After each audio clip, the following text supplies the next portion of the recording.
Bismillahirrahmanirrahim. Alhamdulillah wassalatu wassalam ala Rasulillah wa ala alihi wa sahbihi wa baraka wa man wala. Subhanaka la ilma lana illa ma 'allamtana innaka antal alimul hakim wa ba'du. Assalamualaikum warahmatullahi taala wabarakatuh kepada semua penonton-penonton yang dimuliakan dan juga yang dikasihi oleh Allah Subhanahu wa taala. Apa khabar semua? Moga-moga kita berada dalam keadaan yang terus bersemangat untuk menyelesaikan baki Ramadan yang ada.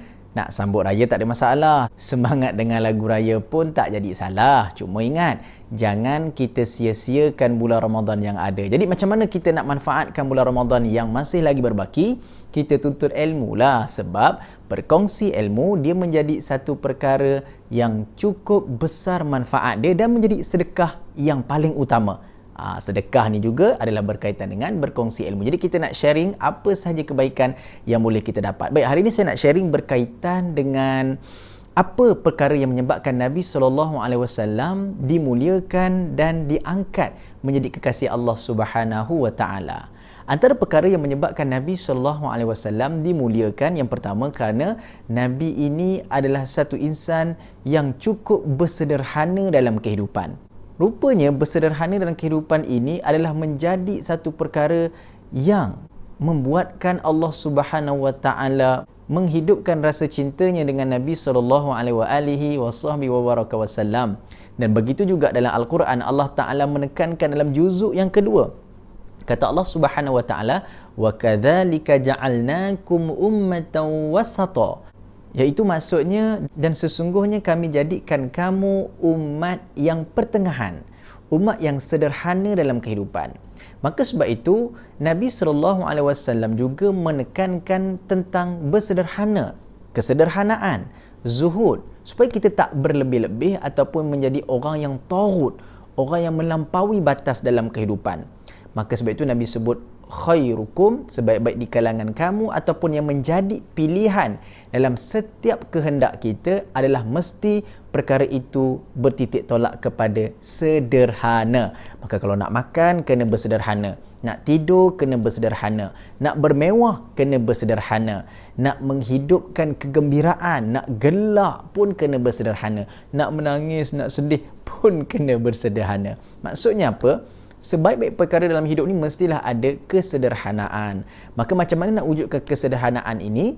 Maka kita mesti untuk fikirkan bahawa setiap daripada kekayaan kita, kesenangan kita, kemuliaan yang kita ada ini datangnya daripada Allah Subhanahu wa taala. Sebab itu perkara inilah yang menyebabkan Allah Subhanahu wa taala sangat cinta kepada Rasulullah sallallahu alaihi wasallam.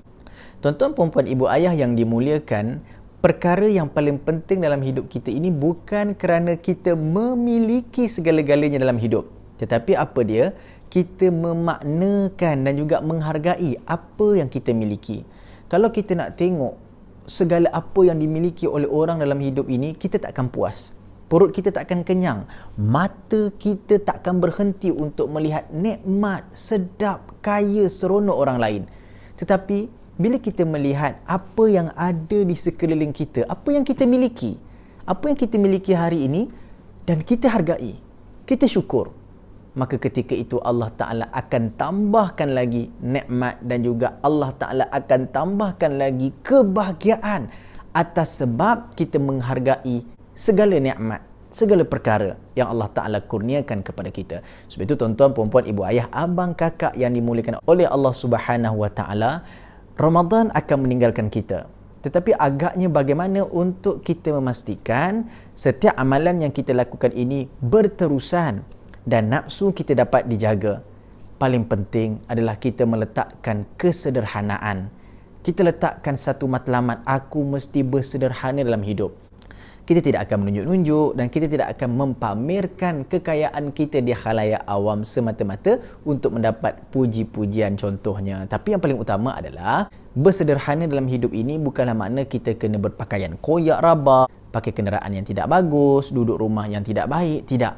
Tetapi kita bersederhana mengikut apa yang perlu dalam hidup kita saja. InsyaAllah dalam bulan Ramadan, hati dan juga nafsu kita telah dididik untuk mendapat apa yang perlu dalam hidup kita. Bukan semua perkara, bukan semua kehendak mesti untuk kita penuhi. Maka nafsu telah dijaga, nafsu telah dididik, nafsu telah diajar dalam bulan Ramadan. Maka apa lagi?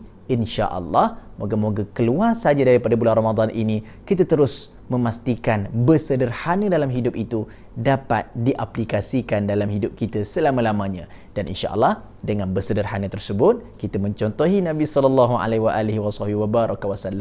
dan semestinya kita juga menjadi insan ataupun hamba Allah yang sangat dicintai oleh Allah Subhanahu wa taala. Insya-Allah, moga-moga pesanan dan juga peringatan ini memberi manfaat dan juga kesan yang mendalam dalam hidup kita bersama. Insya-Allah, jumpa lagi. Assalamualaikum warahmatullahi taala wabarakatuh.